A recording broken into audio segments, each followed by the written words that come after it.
Dear students, अस्सलाम वालेकुम वरहमतुल्लाहि वबरकातुहू। गुज़िश्ता लेक्चर में हमने बात की कि हम किस तरीके से ग्लूकोज को तजारती तरीके से हासिल करेंगे, मीन्स तजुर्बागाह के तरीके से हम ग्लूकोज इस तरह हासिल कर सकते हैं। हमने देखा कि तजुर्बागाह के तरीके में लेबॉर्ट्री मेथड जो होता है ग्लूकोज की तैयारी का, उसमें हम सुक्रोज का इस्तेमाल करते हैं, जबकि कमर्शियल मेथड के अंदर हम इस्तेमाल करते हैं स्टार्च का, दैट इज पॉलीसैकेराइड हाइड्रोलिसिस के नतीजे में मोनोसैकेराइड में यानी ग्लूकोज के अंदर तब्दील होते हैं। उसकी तफसीलात हमने देखी। आइए अब हम बात करेंगे ग्लूकोज की ओपन चेन स्ट्रक्चर के बारे में, दैट इज ग्लूकोज की खुली जंजीरी साथ। मुख्तलिफ रिएक्शंस ऐसे हैं जो इस बात की तरफ इशारा करते हैं कि ग्लूकोज की जो साख्त है, ग्लूकोज का जो सालमी ज़ाब्ता है वो C6H12O6 6 कार्बन इकाई है, जैसे हमने देखा क्लासिफिकेशन के अंदर, it is the example of aldohexose. ठीक है, तो ये जो 6 कार्बन हैं वो 6 कार्बन आपस में एक दूसरे के साथ इस तरह जुड़ते हैं कि वो ओपन चेन स्ट्रक्चर बनाते हैं। ठीक है, no there are certain reactions, बोलने का मतलब ये है कि कुछ तामुलात ऐसे हैं जो इस बात की तरफ इशारा करते हैं कि ग्लूकोज की जो साख्त है वो खुली जंजीर पर मुश्तमिल होती है, 6 कार्बनी एलिफेटिक चेन पर मुश्तमिल होती है। ठीक है, नाउ कुछ रिएक्शंस ऐसे हैं जो इस बात की तरफ इशारा करते हैं कि उनमें CHO group, free CHO group, आज़ाद CHO ग्रुप जो है वो फॉर्मल ग्रुप मौजूद होता है। तो कुछ रिएक्शंस ऐसे हैं जो इस बात की तरफ इशारा करते हैं कि ग्लूकोज के अंदर एक CH2OH group, that is primary alcoholic group होता है, और कुछ रिएक्शंस ग्लूकोज के ऐसे हैं जो इस बात की तरफ इशारा करते हैं कि ग्लूकोज के अंदर पांच OH ग्रुप पाए जाते हैं, जिनका एसिटिलेशन होकर हमको पेंटा एसिटिल ग्लूकोज हासिल होता है। ठीक है, वन बाय वन हम सारी रिएक्शंस देखेंगे इंशाल्लाह कीमियाई तामुलात में ग्लूकोज की।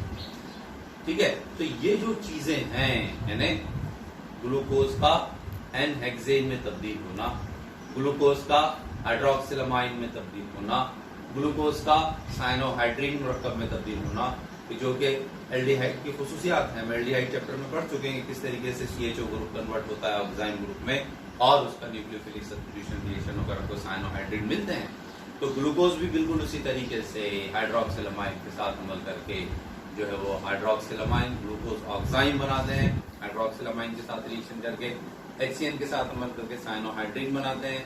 देन उनका एसिटिलेशन होता है, यानी उनको जब हम एसिटिक एनहाइड्राइड के साथ में रिएक्शन कराते हैं तो they form what, penta acetyl glucose और ग्लूकोज पेंटा एसिटेट। लाइकवाइज जब हम उनकी तकसीद करते हैं माइल्ड ऑक्सीडाइजिंग एजेंट और little bit strong oxidising agent की मौजूदगी में, तब उनका ऑक्सीडेशन होकर हमको ग्लूकोनिक एसिड और सैकरिक एसिड हासिल होता है। गर्ज ये कि ये कुछ रिएक्शंस ऐसे हैं जो इस बात की तरफ इशारा करते हैं क्या कि ग्लूकोज का सालमा जो है वो खुली जंजीर रखता है, means the carbon carbon chain is open, means 2 ends of the carbon carbon chain they are free, है खुली जंजीर, आजाद होते हैं दूसरे इसके कार्बन कार्बन जंजीर के, इसलिए हम उसको बोलते हैं कि एलिफेटिक स्ट्रक्चर ऑफ ग्लूकोज। ठीक है, now there are certain reactions, कुछ रिएक्शंस ऐसे हैं जो फ्री CHO ग्रुप के गैर मौजूदगी का इजहार करते हैं। देखिए, हमने एल्डिहाइड चैप्टर पढ़ा, तो एल्डिहाइड चैप्टर में हमने वहां ये देखा कि जिस तरीके से एल्डिहाइड हाइड्रोक्सिलामाइन के साथ अमल करते हैं, HCN के साथ अमल करके बिल तरतीब वो ऑक्साइन और साइनोहाइड्रिन बनाते हैं, वहां हमने ये भी देखा कि एल्डिहाइड जो है वो 2,4 डायनाइट्रोफिनिल हाइड्रोजीन के साथ भी तकसीफी तामुल अंजाम देते हैं, है ना। ठीक है, लेकिन ग्लूकोज 2,4 डायनाइट्रोफिनिल हाइड्रोजीन के साथ में रिएक्शन नहीं देता है, जैसा कि दीगर एल्डिहाइड देते हैं। ये रिएक्शन यानी ये बिहेवियर जो है ग्लूकोज का, इसके साथ 2,4 डायनाइट्रोफिनिल हाइड्रोजीन के साथ इस बात की तरफ इशारा करता है कि ग्लूकोज के सालमे में फ्री CHO ग्रुप नहीं पाया जाता। लाइकवाइज अगर हम एल्डिहाइड को, दीगर एल्डिहाइड को हम जब रिएक्शन कराते हैं सोडियम बायसल्फाइड के साथ, तो हमने देखा रिएक्शन के अंदर एल्डिहाइड चैप्टर में कि वहां इजाफी तामुल होता है, और वो इजाफी तामुल के नतीजे में वो बनाते हैं एक इजाफी मुरक्कब, ठीक है, एल्डिहाइड सोडियम बाइसल्फाइड देखा हो। लेकिन जब हम ग्लूकोज को रिएक्शन कराते हैं सोडियम बाइसल्फाइड के साथ, तो वहां पर हमको किसी तरीके का रिस्पॉन्स उस तरह नजर नहीं आता, ठीक है। यानी the reaction with two four dinitrophenyl hydrazine, the reaction with sodium bisulphide plus हमने वहां देखा कि एल्डिहाइड शिफ्ट के मुतामिल की तहवील करते हैं, राइट। लेकिन जब हम ग्लूकोज को रिएक्ट कराते हैं शिफ्ट के मुतामिल के साथ, तो उनकी तहवील नहीं करते। मींस ये रिएक्शंस ऐसे हैं, कौन से? The action of two four dinitrophenyl hydrazine, the action of sodium bisulphide and the action of what? शिफ्ट बेस, जो डिनाई करते हैं कि ग्लूकोज में फ्री CHO ग्रुप नहीं पाया जाता। तब सवाल ये हुआ कि जब फ्री CHO ग्रुप नहीं पाया जाता तो ओपन चेन स्ट्रक्चर कैसी? तो open chain structure on the basis of what? इससे पहले के जो रिएक्शन जो बताते हैं, ठीक है, जिन्हें हाइड्रोक्सिलामाइन की रिएक्शन है, HCl की रिएक्शन है और दीगर रिएक्शन जो बताई गई है पहले, वो इशारा करते हैं कि CHO ग्रुप मौजूद होता है, ठीक है। और सर्टेन रिएक्शन ये इशारा करते हैं वहां पर CHO ग्रुप मौजूद नहीं है। अजीज तालिबान, ग्लूकोज अपने आबी महलूल में एलिफेटिक स्ट्रक्चर से वो तब्दील होता है, यानी असाइक्लिक स्ट्रक्चर से वो तब्दील होता है साइक्लिक स्ट्रक्चर में, साइक्लिक स्ट्रक्चर से वो तब्दील होता है असाइक्लिक स्ट्रक्चर में। दे आर इन इक्विलिब्रियम, हालत तवाज़ुन में। मतलब क्या हुआ? मतलब ये हुआ कि glucose exist as a aliphatic structure, it also exist as a cyclic structure, ठीक है, जिसको हम डिस्कस करेंगे आगे हैवर्थ स्ट्रक्चर में, ठीक है। हैवर्थ स्ट्रक्चर यानी किस तरीके से ग्लूकोज की ओपन चेन स्ट्रक्चर जो है वो कन्वर्ट होती है क्लोज चेन स्ट्रक्चर में, ये हम बात करेंगे आगे। अभी हम बात करेंगे कि ग्लूकोज का जो ओपन चेन स्ट्रक्चर होता है वो कैसे होता है, ठीक है।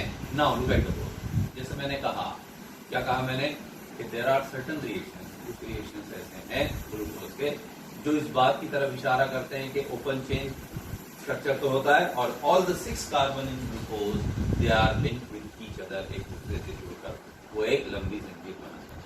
और वो रिएक्शन है HI की रिएक्शन। जब हम HI के साथ में ग्लूकोज को रिएक्ट कराएंगे तो हमको N hexane, normal hexane, that is CH3 CH2/4 single bond CH3, N hexane हमको हासिल होता है। उस बुनियाद पर हम कहते हैं कि all the 6 carbon in glucose they are present in one carbon chain and no carbon is present as a trans.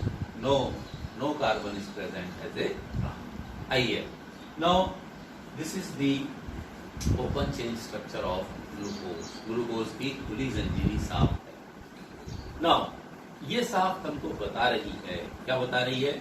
कि there is a presence of CHO, मतलब एक कार्बोनिल ग्रुप है और वो कार्बोनिल ग्रुप का जो कार्बन है that is carbonyl carbon, उससे हाइड्रोजन जुड़ता है जिसकी वजह से CHO ग्रुप तैयार हुआ, दैट इज फॉर्मल ग्रुप तैयार हुआ, जो यहाँ बताया गया है।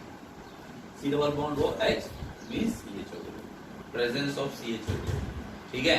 Now single bond 4 secondary alcoholic group में CHOH, हमने अल्कोहल चैप्टर डिस्कस किया है कि CHOH is the functional group of secondary alcohol, तो 4 CHOH ग्रुप्स आर प्रेजेंट, ठीक है। ये स्टार का मतलब क्या है ये हम आपको बताएंगे अभी कि स्टार का मतलब क्या है, ठीक है। ऑल द ये चारों CHOH ग्रुप पर मैंने स्टार लगाया है, ये स्टार इंडिकेट कर रहे हैं कि these carbons are chiral carbon और they are asymmetric carbon, ठीक है, ये हम पढ़ चुके हैं। नाउ इसलिए जब हम इसको कंडेंस करेंगे तो CHOH/4 1 2 3 4 चारों आप इस तरह तफसील से लिख सकते हैं या फिर आप CHOH/4 करके लिख सकते हैं, ठीक है। मतलब क्या हुआ? In one molecule of glucose as पर द ओपन चेन स्ट्रक्चर एक एल्डिहाइडिक ग्रुप होता है मौजूद, 4 सेकेंडरी अल्कोहलिक ग्रुप होते हैं और एक प्राइमरी अल्कोहलिक ग्रुप होता है, and this is not chiral carbon, ठीक है। इस तरह से हम बोल सकते हैं कि ग्लूकोज का एक सालमा एक फॉर्मल ग्रुप पर 4 सेकेंडरी अल्कोहलिक ग्रुप पर जो कि कायरल कार्बन होते हैं, असिमेट्रिक कार्बन होते हैं, ठीक है, जिनकी वजह से या यूं कहिए कि ग्लूकोज का साल्मा ऑप्टिकल एक्टिविटी का मुजाहरा करता है। याद रखिए जो कार्बोहाइड्रेट हैं, है ना, दे आर पॉलीहाइड्रोक्सील्डिहाइड और polyhydroxy ketone compound, they are optically active compound, मनाजरी तौर पर फ़आल होते हैं, मनाजरी आमलियत का मुजाहरा करते हैं या बसरी फ़आलियत का मुजाहरा करते हैं, ठीक है। तो क्यों करते हो? They are due to presence of this chiral, these 4 chiral carbon हैं, ये ध्यान में रखिए। वो 4 के 4 कायरल कार्बन कौन से हैं? सेकेंडरी अल्कोहलिक ग्रुप के हैं, ये बार बार बोल रहा हूं मैं, ठीक है ना। एक CH2OH ग्रुप है, एक CH2OH ग्रुप, इस तरह ये 6 कार्बन की तफसील हुई, ठीक है ना। अब हम इनको नंबरिंग कैसे करेंगे? देखिए 2 सिरे हो गए, अब 2 तरह के फंक्शनल ग्रुप यहाँ मौजूद हैं, मीन्स इट इज शाबाश, वेरी गुड, पॉलीफंक्शनल कंपाउंड है ये, तो हम उसमें ध्यान किसको रखते हैं? तो CHO ग्रुप कम्स फर्स्ट, तो इसलिए जो सब मोर ऑक्सीडाइज्ड जो कार्बन है वो ये वाला कार्बन है, इसलिए हम शुरुआत करेंगे नंबरिंग की, कार्बन को नंबर देने की कार्बोनिल कार्बन से, यानी this carbon will carry number 1, then second, third, fourth, fifth and sixth. यानी प्राइमरी अल्कोहलिक ग्रुप का जो कार्बन है CH2OH वाला, उसको आखिर का नंबर जाएगा, ये बात आप देखें, ठीक है ना। अब ये वर्टिकल मैनर में लिखा गया है, आप इसको हॉरिजॉन्टल मैनर में भी लिख सकते हैं, है ना, लेकिन एमिल फिशर ने मुख्तलिफ खुसूसियात की बुनियाद पर मुरक्कबात की सैरुकी साख को, सैरुकी 3 डायमेंशनल वे में हम सालमात को किस तरह जाहिर करेंगे, उसके लिए उसने एक तरीका दिया जिसके तहत हम ज़ाब्तों को लिखते हैं, उसको हम बोलते हैं फिशर प्रोजेक्शन फार्मूला। क्या कहते हैं उसको? Fischer projection formula.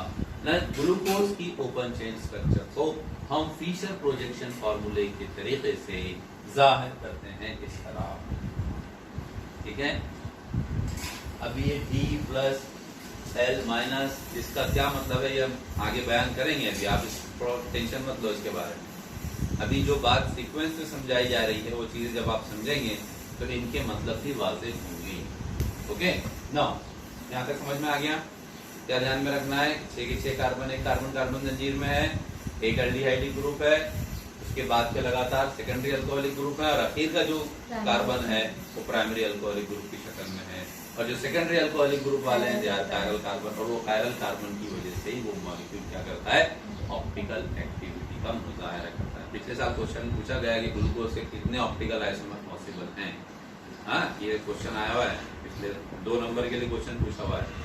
तो ये ध्यान में रखिए कि किसी भी मुरक्कब के ऑप्टिकल आइसोमर के लिए हमारे पास फॉर्मूला है 2 की कुव्वत n, ये आपको बताया हुआ है हैलोजन की मुहासिल में, जब हमने ऑप्टिकल एक्टिविटी डिस्कस किया, वो वीडियो देखिए आप मेरा तफसील से, वो सारी चीजें तफसील से आपको बताई गई। तो 2 की कुव्वत n इस ज़ाब्ते से हम मालूम करते हैं कि कौन सा मुरक्कब कितने ऑप्टिकल आइसोमर का मुजाहरा करेगा, कितने उसके ऑप्टिकली एक्टिव कंपाउंड पॉसिबल रहेंगे। आइसोमर उसके they are also called as the enantiomers, ठीक है। नाउ 2 की कुव्वत n, what is n? n is the number of asymmetric carbon और the number of chiral carbon, ठीक है। अब ये ज़ाब्ता यहाँ रखेंगे ग्लूकोज के लिए हम, n बराबर कितना हो गया?